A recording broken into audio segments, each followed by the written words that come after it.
আসসালামু আলাইকুম এভরিওয়ান, আপনারা সবাই কেমন আছেন? আশা করি আল্লাহর অশেষ রহমতে খুব ভালো আছেন। আমিও আলহামদুলিল্লাহ ভালো আছি। তো আজকে আমরা আল্লাহর ঘরের উদ্দেশ্যে রওনা হব। তো আজকে রওনা হব এই জন্য আমিও আমার প্রিয় ভাই বোনদের সাথে একটু শেয়ার করলাম। তো সবাই আমার জন্য দোয়া করবেন। আমরা সপরিবারে চলে যাব। এখন এই যে সবকিছু গুছাই নিতেছি, লাকেজটা গুছানো অলরেডি হয়ে গেছে। তো চলেন আমার সাথে আপনারাও আল্লাহর ঘরে যাই। এই যে সবকিছু গুছানো হয়ে গেল, এখন লাগেজটাকে রেডি করে নিব, তারপরই ইনশাল্লাহ আমরা বের হয়ে যাব আল্লাহর ঘর মক্কার উদ্দেশ্যে।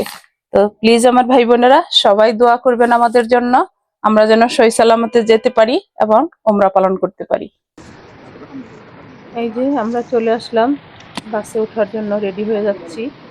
এখানে প্রথমে লাগেজের নামগুলা লিখে নিলাম, কারণ এখানে আমরা অনেকগুলি ফ্যামিলি একসাথে যাচ্ছি, যার কারণে লাগেজের নামটা লেখা হলো।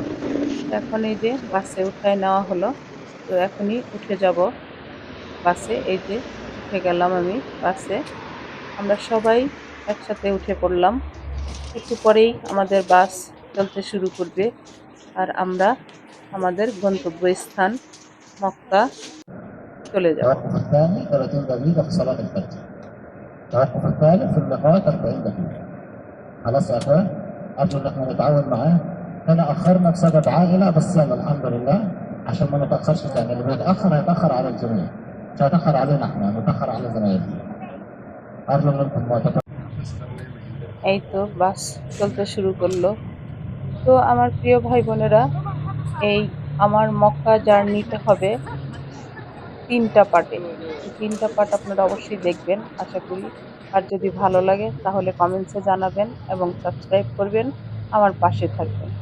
তো এখন এই বাসে বসে আপনাদের সাথে একটু কথা শেয়ার করি। সেটা হলো, এই যে পুরান বছরটা চলে গেল, নতুন বছর আসতেছে। এই পুরানো বছরে অনেকে অনেক কিছু হারিয়েছে, আবার অনেকে অনেক কিছু পাইছেও। তো এর মধ্যে আমি আমার সবচেয়ে প্রিয় 2 ব্যক্তিকে কিন্তু হারিয়ে ফেলেছি, আমার আব্বা এবং আমার হাজবেন্ড। আজকে ওনাদের মধ্যে কেউই এই দুনিয়াতে বেঁচে নাই। আমি আজকে মক্কা যাচ্ছি আমার ছেলে মেয়েদের সাথে, উনি কিন্তু আমার সাথে নেই। তো আপনারা আমার জন্য দোয়া করবেন। এই যে আমরা চলে আসলাম একটা বাস স্টপে, এখন নেমে পড়লাম খাওয়ার জন্যে। যাচ্ছি আমরা ওখানে। তো সবাই সবাইকে জিজ্ঞেস করতেছি কে কি খাবো। চিন্তা করলাম এখন রাত্রে আর ভাত বা চাল জাতীয় কোনো খাবার খাবো না, আমরা স্যান্ডউইচ খাবো। তো এর জন্য সবাই বলতেছে কে কোনটা খাবে।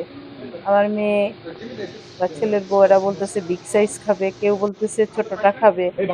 যাই হোক, এই যে আমাদের স্যান্ডউইচ গুলা বানানো শুরু করলো, এখন বানিয়ে নিবে।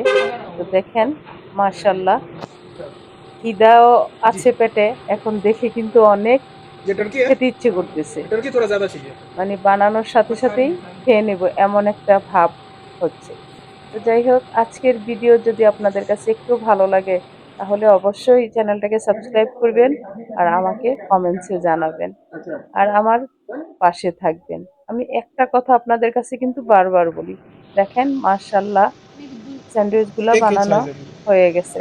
তো আমার ছেলে বলতেছে আম্মু তুমি এখানে শসা, টমেটো, লেটুস পাতা সবকিছু আছে। তো আমি বললাম না, সবকিছু যেটা যেটা আছে সব দাও, কেননা আমার এসব খেতে ভালো লাগে।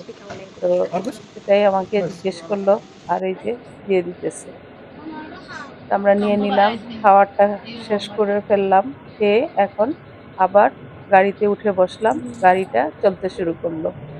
এই চলতে চলতে সারা রাত্র আমরা গাড়িতে থাকবো। তো যাই হোক, আজকে আর আমি আপনাদের সাথে বেশি কথা বলবো না। আমি এখন আপনাদের কাছ থেকে বিদায় নিব, আবার দ্বিতীয় পার্ট নিয়ে আপনাদের সামনে আসবো। আল্লাহ হাফিজ।